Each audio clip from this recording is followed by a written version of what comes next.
November 9th, 1989, Berlin. A wall that has stood for 28 years is coming down. Not with wrecking balls, not with tanks, but with hammers, chisels, and bare hands. And rolling through the gaps, in an endless, smoking, sputtering column, comes an army of the strangest cars the world has ever seen. They're small, they're loud. Their two-stroke engines cough out a cloud of blue smoke so thick that West Berliners will later joke you could smell freedom coming from 3 streets away. People are sitting on the roofs of these cars, waving flags, crying, laughing. Total strangers are hugging the drivers as they cross into the West for the very first time in their lives. This car is called the Trabant. And here's the strange thing about this moment, the thing almost nobody talks about. This is the single greatest day in the history of the Trabant. Its cars are on every front page on Earth. Its name is being cheered by millions of people. And it is also, at that exact same moment, the beginning of the end. Because the same freedom that let these cars roll across that border is the thing that's about to destroy the company that built them. This is the story of how a car that the whole world laughed at became the symbol of an empire's greatest triumph, and how that triumph killed it in less than 18 months. To understand how that happens, we have to go back. Not to 1989, not even to 1957. We have to go back to a factory in a small Saxon city, decades before anyone had ever heard the word Trabant, back to when this was one of the most advanced car factories in all of Germany. Long before the Trabant, there was Zwickau. Tucked into the hills of Saxony, Zwickau was, by the 1930s, one of the beating hearts of German industry. This was auto union territory. The 4 linked rings you still see on Audis today weren't invented as a design flourish. They represented 4 real companies that had merged here: Audi, DKW, Horch, and Wanderer. Zwickau built luxury Horch limousines that rivaled Mercedes. It built DKW two-strokes that were, for their era, genuinely clever engineering. This was not some industrial backwater. This was one of the technical showcases of German manufacturing. Then came the war. And then came the line drawn across Germany that would decide everything. Zwickau ended up on the wrong side of that line, deep inside the Soviet occupation zone, which in 1949 became the German Democratic Republic, East Germany. Here's what people outside this story rarely understand. East Germany didn't inherit a broken industry, it inherited one of the strongest industrial bases in Europe. Saxony alone had been one of the most productive regions on the entire continent before the war. The problem wasn't capability, the problem was what came next. The Soviets, in the immediate post-war years, dismantled entire factories in their occupation zone and shipped the machinery east as war reparations, literally unbolting production lines and hauling them away by rail. Some of Zwickau's most valuable tooling went with them. What remained had to be rebuilt from a fraction of what it once was, inside a brand new economic system that had never existed in Germany before. Total central planning. Every material, every quota, every decision about what to build, how many to build, and what it would be made of no longer came from engineers responding to what customers wanted. It came from a state planning committee in Berlin, working years in advance, inside a country that was chronically short of one thing above all others: steel. And this shortage is where our story actually begins. Because in 1954, engineers at the renamed factory, now called VEB Sachsenring, were given an impossible brief: design a small, affordable car for the East German public. Except there wasn't enough steel to build it out of steel, so they got creative. And what they came up with would become one of the most infamous materials in automotive history. It was called Duroplast. Picture a resin, reinforced with recycled cotton fibers, leftover waste from the Soviet Union's cotton industry, pressed and cured into rigid body panels. It sounds almost absurd today, a car with a body made partly from recycled cloth. But at the time, it was a genuinely resourceful solution to a genuine crisis. Duroplast didn't rust. It was cheap. It didn't require the specialized steel stamping presses East Germany struggled to source. In 1957, the first Trabant rolled off the line. The name itself meant companion or satellite, chosen, fittingly, in the same year the Soviet Union launched Sputnik. This was supposed to be a car that represented the future, a small, practical, modern vehicle for a modern socialist state. And here's the part that might surprise you. For 1957, it actually was modern. Front-wheel drive, a transverse engine layout, lightweight body. On paper, the original Trabant P50 was arguably more advanced in its basic layout than a lot of what Western manufacturers were building at the time. The tragedy of the Trabant isn't that it started as a joke. It didn't. The tragedy is what happened next, or rather, what didn't happen next. Because for the next 3 decades, this car would barely change at all. And that single fact, a car frozen in time while the rest of the world raced forward, is what would eventually turn this clever piece of 1950s engineering into a national punchline. But before it became a joke, it became something else entirely, an obsession. A status symbol so desperately wanted that people would put their names on a waiting list before they'd even finished high school. Here is a number that sounds like a typo but isn't. In East Germany, the waiting list to buy a brand new Trabant could stretch beyond 10 years. Some families put their names down for a car before their children were even born, hoping it would finally arrive by the time those kids were old enough to drive it. Think about what that actually means for a society. In the West, a car was a purchase. In East Germany, a car was closer to a life milestone, something you planned for, saved for, sometimes inherited the waiting position for, like a family heirloom made of bureaucracy. There are stories, some almost too strange to believe, of East Germans who would sell their half-finished waiting list position along with a used car because the paperwork itself had become a kind of currency. And once you actually had a Trabant, you didn't treat it the way a Westerner treated a cheap economy car. You treated it like treasure. East German Trabant owners became famous for an almost religious devotion to maintenance, hand-polishing that plastic resin body, patching it, keeping engines running decades past when any Western car of the same age would have been scrapped. There's a reason so many original Trabants still exist today. An entire culture developed around keeping them alive, because there was often no realistic alternative. For the state, this was propaganda gold. Sachsenring's factory in Zwickau became a flagship of East German manufacturing pride.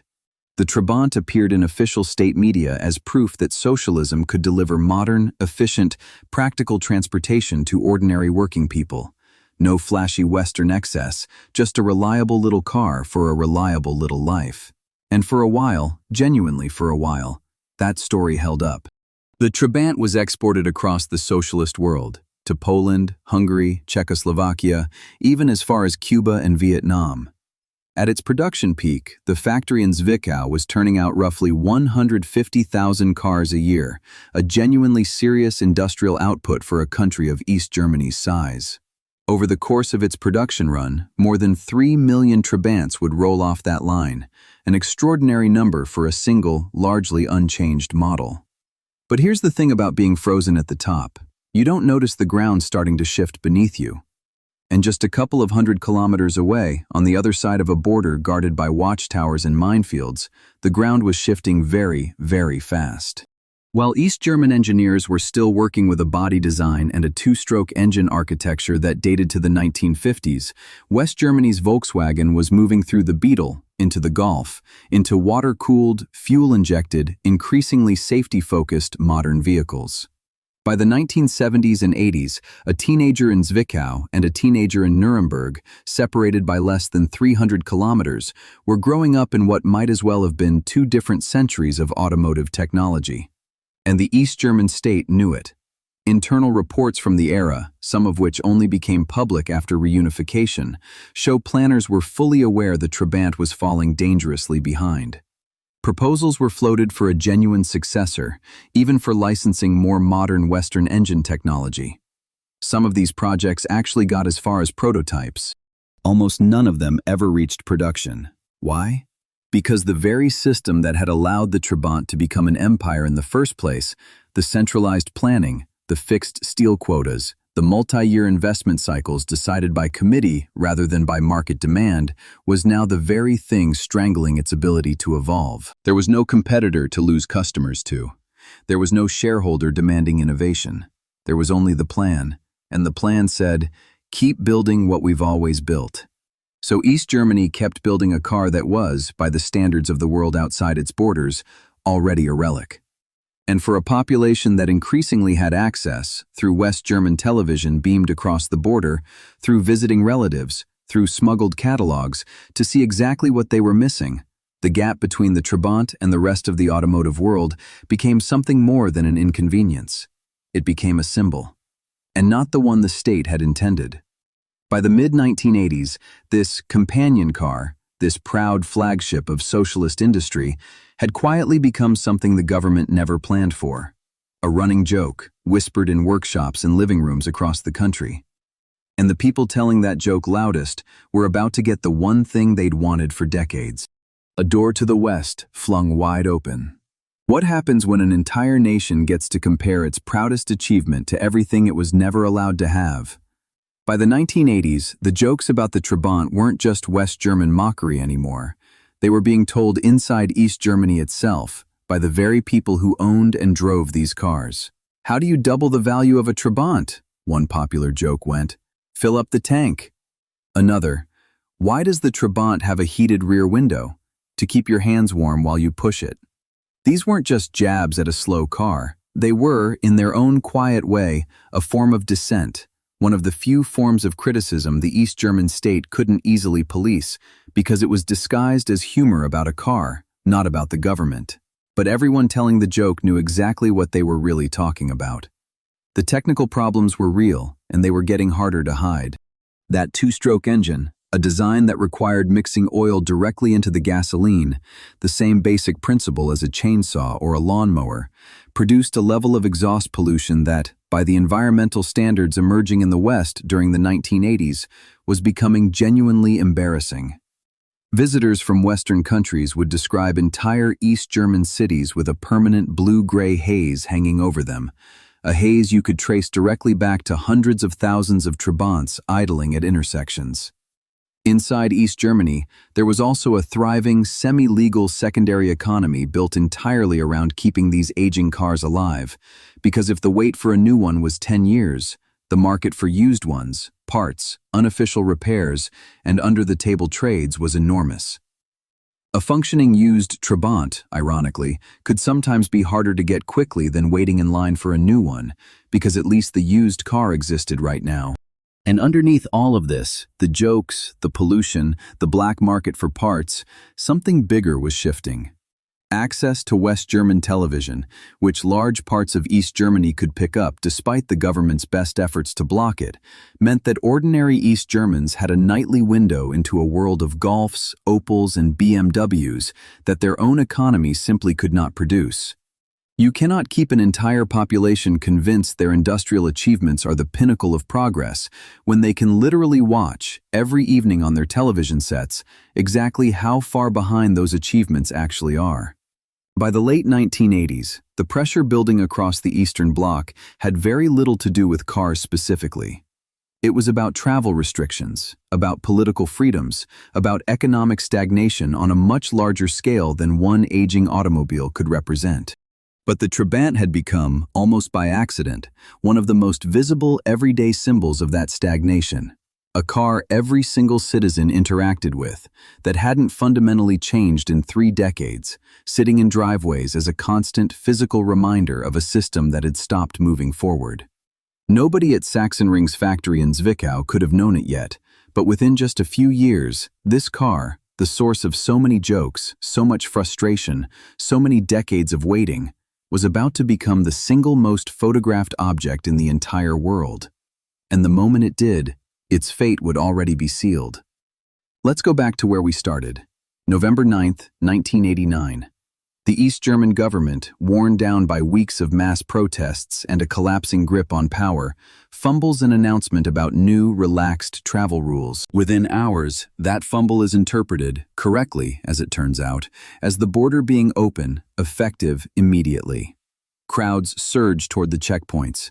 Guards, receiving no clear orders, simply step aside. And what rolls through those checkpoints, in the thousands, is the Trabant. For one astonishing moment in history, this car, mocked, joked about, embarrassed by comparison to everything West Germany had built, becomes the single most powerful visual symbol of freedom on the entire planet. Newspapers from Tokyo to New York run photos of these little cars, engines smoking, crossing into the West for the first time. It is, without exaggeration, one of the most photographed vehicles in the history of the automobile.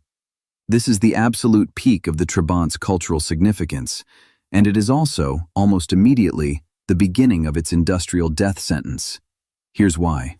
The instant that border opened, every East German who could scrape together the means suddenly had access to something they had been denied for their entire lives: a genuine, functioning, competitive car market. Western banks began offering financing. West German dealerships began actively courting East German customers. Used Volkswagens, Opels, and Fords, cars that were, quite simply, decades ahead of the Trabant in comfort, safety, and performance, became available in a way that had been unimaginable just months earlier. And East Germans did not hesitate. Given the choice between a modern, water-cooled Western hatchback and the same Duroplast-bodied two-stroke car their government had been building since the 1950s, the decision took almost no thought at all. Orders for new Trabants, which for decades had waited in a queue years long, began to evaporate almost overnight. People who had waited a literal decade for their turn on the list simply walked away from it. German reunification, formalized in October 1990, accelerated this collapse into a freefall. The East German mark was gone. The East German economy, insulated for 40 years from real competition, was suddenly plugged directly into one of the most competitive automotive markets on Earth, West Germany's own. Sachsenring's factory in Zwickau, still building essentially the same basic car it had built for over 3 decades, simply had nothing that could compete. There were, briefly, attempts to save it.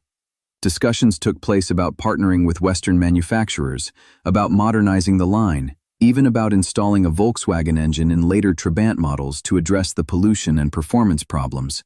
And that engine swap actually did happen for a short run of vehicles in the final years of production. But it was, by any measure, far too little, arriving far too late. You cannot retrofit 30 years of stagnation with a single engine change made in the last 18 months of a company's existence. In 1991, less than 2 years after the fall of the Berlin Wall, less than 2 years after this car had been the most celebrated vehicle on the planet, production at the Zwickau plant stopped for good. Let that timeline sink in for a second. This wasn't a slow, decade-long decline.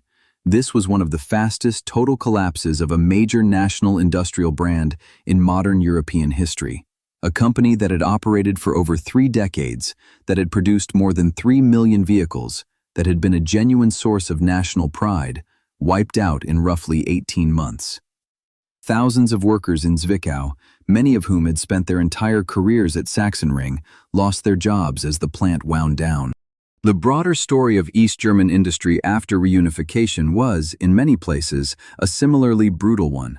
Factories across the former GDR, suddenly exposed to Western competition and Western wage costs without Western capital investment, closed in waves throughout the early 1990s. Zwickau's story wasn't unique. It was, in many ways, the single most visible example of a pattern being repeated across the entire former East Germany. The car that carried a nation across the border to freedom had, in doing exactly that, made itself instantly, permanently obsolete. You'd expect that to be the end of the story. A once proud car, humiliated by its own moment of triumph, quietly fading into scrapyards and forgotten garages. And for a while, that's more or less what happened.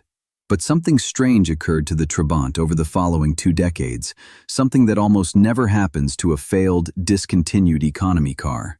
Somewhere along the way, the Trabant stopped being an embarrassment and became something else entirely: a legend. Part of it is simple nostalgia, the same force that makes people collect old Soviet propaganda posters or vintage East German household objects today.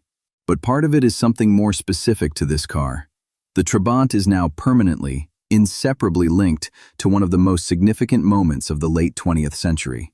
Every photo of the Berlin Wall falling includes one. You cannot tell the story of 1989 without it. That connection turned an unremarkable little car into a genuine cultural icon. Original, well-preserved Trabants, the very cars that were, in their day, a symbol of everything East Germany couldn't provide, now change hands among collectors for prices that would have been unthinkable to the East German citizens who once waited a decade to own one at retail cost. Some rare or fully restored models fetch prices many times what they originally sold for, adjusted for inflation. In Berlin today, one of the most popular tourist experiences is something called a Trabi safari. You can rent a genuine Trabant, engine smoking exactly as it always did, and drive a self-guided convoy tour through the city, often ending near the remaining sections of the wall itself. Tourists who have never set foot in a former Eastern Bloc country line up to experience, however briefly, what it felt like to drive one of these smoking little time capsules. There are museums dedicated entirely to the Trabant, fan clubs across Germany and beyond that restore and maintain them purely out of affection. Even the Duroplast body, once a symbol of shortage and improvisation, is now discussed with something close to admiration, as an unusually clever engineering workaround for the constraints of its era. The Zwickau factory site itself has been transformed. Where Sachsenring workers once built Trabants by the hundreds of thousands, the region has, over the decades since reunification, rebuilt itself around new automotive investment, including, in one of history's quieter ironies, production facilities tied to the very Western car industry that had made the Trabant obsolete in the first place. The Trabant, in other words, got the ending that almost no failed car in history ever gets. It didn't just disappear into obscurity, it became more famous, more beloved, and arguably more valuable in death than it had ever been in life. So here's where we land. A car engineered under crisis, built from recycled cotton fiber and resin because there wasn't enough steel to go around. A car so desired that people waited a literal decade for the privilege of owning one. A car so unchanged for so long that it became a national joke. And then, in a single astonishing week in November 1989, became one of the most powerful images of freedom the modern world has ever produced. And then, within 18 months, gone. Not because of some corporate scandal, not because of a hostile takeover or a greedy owner cashing out.